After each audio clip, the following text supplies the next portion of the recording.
Hello to the chicos and the chicas. Today we are going to have a look at a community submission. A friend of the channel has reached out to me and said, look coach, I have been playing really aggressive, strong, principled chess the way I like it, and yet he says he often finds himself on the losing end of games against clearly inferior opponents, inferior play, and it really irks him that he can't convert against play styles that he knows to be wrong, but somehow something doesn't quite click. And fortunately, he also added a game with this submission, complaint, call it whatever you want. So that is exactly what we are going to do. We are going to go through the game and we are going to find those moments where he could improve his games and indeed what he needs to do to improve his game.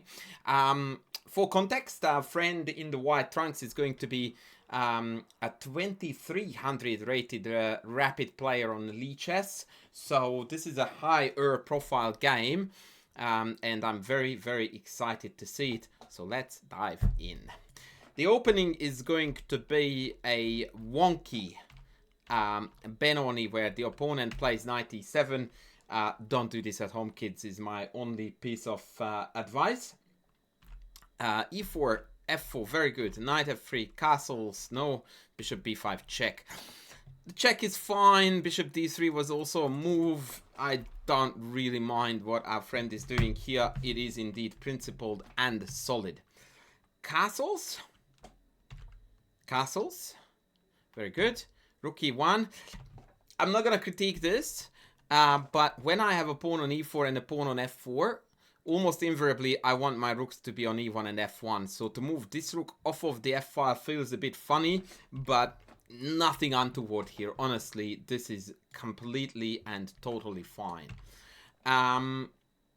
Opponent played rook e8, and we played a4. Now, a little accuracies business here. I would have preferred them to play a4 first, because after rook e1, a6, b5 could be played.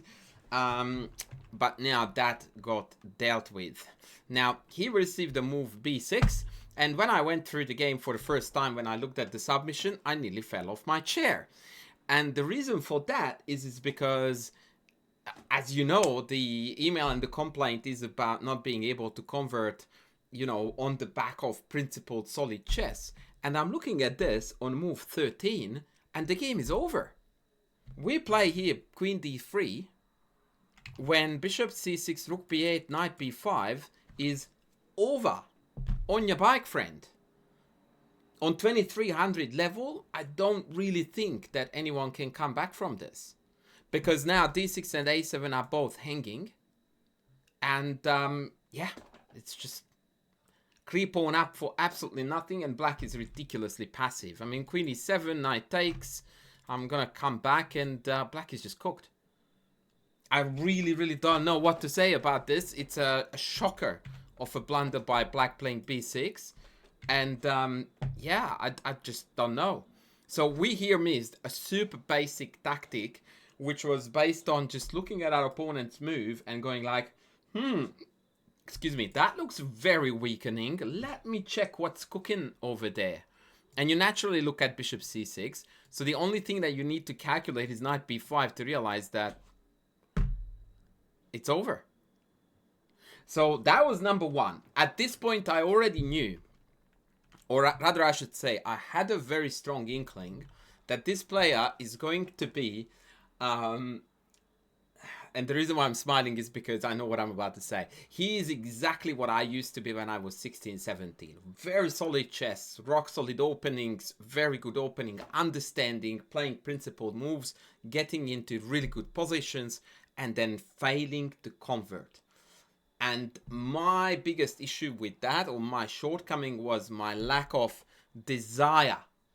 Because I could calculate, but I didn't really enjoy it. I really wanted to play on feel purely. And I never really invested the extra energy and time and effort into calculating, forcing moves and forcing lines when the position demanded it. And at this point, I made that hypothesis that this is a guy who is going to be like me when I was much younger. And he's going to miss a lot of forceful ideas because it requires that really dedicated calculation that unfortunately good chess doesn't exist without. So queen d3, yeah, this is where principal chess is not cutting it when you have a forced win. a6, bishop in, all good. Bishop d2, I'm totally fine with this. Queen e7. And this is the first point where I would like to point out that white has this beautiful idea of playing e5, takes, and then f5. And then when the knight drops back, then we can take and then pluck a knight on e4. And this is very, very dangerous. Right here I'm hanging f5 though, so this is not working here. Can I go knight e4?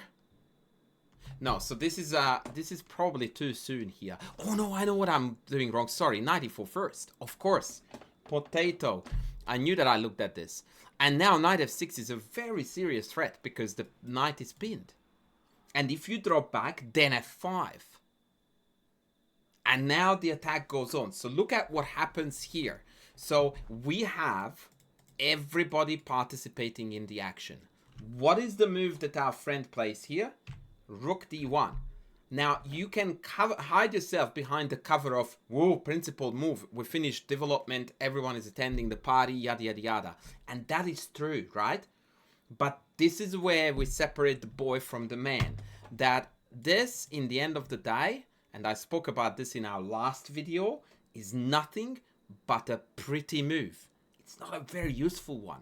A useful move here is to exploit the catastrophic coordination amongst the black pieces and blast the position open on the most protected square because we can. That is what a principled move looks like, friends. Bingo. And then here comes the real deal. Knight e4 first, utilizing the pin on the knight, threatening knight takes f6, and once again, if the bishop leaves, then f5. This is energetic, this is powerful, this is threatening, this is concrete, this is most principled. Right? This is now higher order principled, where rook a d1 is not really principled because it doesn't add any value. Noticeable value, at the very least, to the position, and also note the timing of it. This allows black to play bishop b7 and start trading. So this was when our pieces reached more or less maximum potential and the black army is still scattered across the board. So this is go time, baby. This is not principled enough or not good enough. Call it whatever you want. This is pretty move.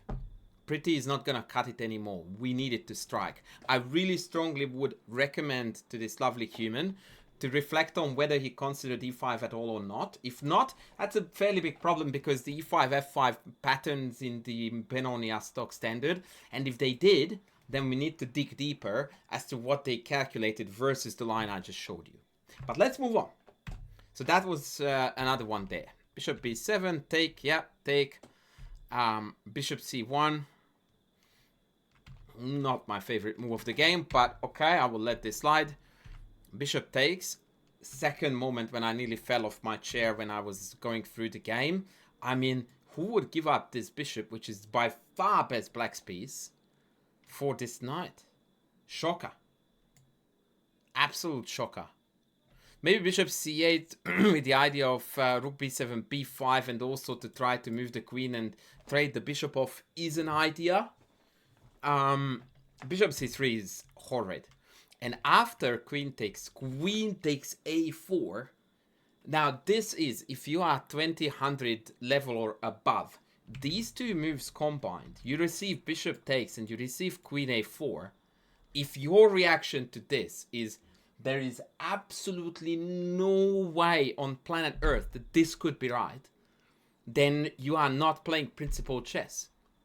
Principled chess tells you to recognize that this was a horrific trade by black, followed by a pawn grab, leaving the center and the king side completely exposed to white's mercy.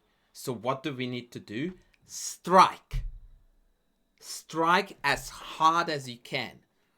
And this is where we are failing for the third time in the game, where we play the move h4. And again, it's so easy to look at this move and go ourselves, Yeah, we're playing aggressive chess. Awesome. Nope. Not at all. The reason for that is because, again, timing is the key to the whole story. We need to strike now. And h4 is not a strike. It's a threat. f5. That is what a strike looks like. And therefore, that should be our first candidate move. Now, here I'm near certain that the calculation was conducted. And I think, if I had to bet, our friend overlooked the fact that after 95, 95, pawn e5, f6 is like carnage. You can fold it. This is over. And again, the principles are at our come out to our help again. Opposite colored bishops favor the attacker. The king is now utterly exposed. gf6 is like four's mate. Thanks for coming. So black has nothing better than probably g6 or maybe go back, but I'm going to provoke g6 anyway. And dude, rook up, rook here, queen here. Yeah, it's over. It's Matutski. I think the best line here for black after g4 is to take this to avoid mate. Otherwise, rook here and then queen pile up on the h file is going to be inevitable mate. Like, it is just absolute utter carnage city. So we miss f5. By the way, just for the record, if the knight goes anywhere else, then we have f6. And again, like, this is not playable. If you take, the king gets ripped open. If you go here, then queen in, queen in, queen in is mate. Unstoppable, by the way. That's it. It's over. It's absolutely, totally, utterly game over. So here we again miss a forcing, principled, #1 type of candidate move due to, in my opinion, I can't vouch for this, but I'm going out on a limb here, of shallow, short, inefficient calculation. One or all of the above would apply. So we play h4, pseudo-aggression, and we fall for a tactic. And this is another typical thing, and I fell victim of this a myriad of times, that I was under the impression that I was playing aggressive attacking chess, and it sort of stopped me from considering my opponent's tactical opportunities. So as you can see, the recurring theme throughout the game is tactical short-sightedness, that we don't calculate enough, we don't calculate deeply enough, and whatever we calculate is imprecise. Now, having just played h4 after rook e4, what is the no-brainer move? h5. Did we play it? Nope. After h5, the only line that doesn't lose by force for black is take, take, and then rook e8, rook a8. And that's it. Maybe bishop takes d5 doesn't lose by force either. But as soon as you touch the knight, it's over. h6 takes, b3, bishop b2, and mate. Yep. So here I lack logic as well as calculation again. Because we just played h4, so logic would demand h5 as a follow-up. And after rook takes to find this move for black and just hang a knight and claim that this is actually not awful for black, because d5 is loose and they already have a few pawns and it's not so easy to convert. I mean, this is a completely outlandish idea. If I didn't have the engine on when looking at this, I would think it's like +4 for white. It takes quite a while to digest everything that is going on to see that actually the mate attack doesn't quite cut it, because f6, the e6 penetration is irrelevant, and now protecting the d5 pawn against these two is going to be quite a challenge. And even the endgame without the rocks is not a walk in the park by any means. And that's black's only, and even here, white is great. What do? We played knight g5. Like, where did that move come from? We played earlier f4 to go for e5, f5. We did neither. We played h4 to play h5. We didn't do that either. So we are being inconsistent, but also, once again, the calculation is desperately lacking here. h5, take, take, knight f8, h6. I think this is how the game would have gone if we had played h5. honestly. And unfortunately, this was the last mistake, because now black is completely in the driving seat. And the rest of the game was indeed just a mop-up by black, and a very convincing one too. And yeah, we threw in the towel. So what were the critical points where we could have won? Let's see if we can find common denominators. So after b6, we play queen d3, developing, controlling the center. Pretty move, but completely missing the concrete, calculable forced win. Right? I wouldn't have been surprised if your opponent resigned here, by the way, because the position is so disgusting. It's not even the pawn. It's more the fact that after I capture the pawn, black still has absolutely nothing to play for. It's miserable. So there is that. Then here, we missed a very powerful e5, f5 break. Granted, this is high-level chess. But on 2300 level, we need to be familiar with the f5 idea and a little bit of fine-tuning. And ta-da, we have an absolutely fantastic attacking position here with d6, f6 pending both. Oh my god, like, whoo! My eyes are getting watery. It's that spicy. Yeah, so that was a miss. Now, I wouldn't call this a big miss. But considering that we played here rook d1, there's a very strong contrast here between the desire to demolish, destroy, and kill, and just, you know, sail on the back of, oh, that's beautiful and principled and all that. And I am Mr. Principled Chess, right? So when I critique it, it's probably as genuine as it can get, right? Because you must realize that after a while, these very nice and pretty moves don't contribute enough. And then last but not least, I mean, f5 here is screaming, again, calculable, concrete, easy to get to the bottom of.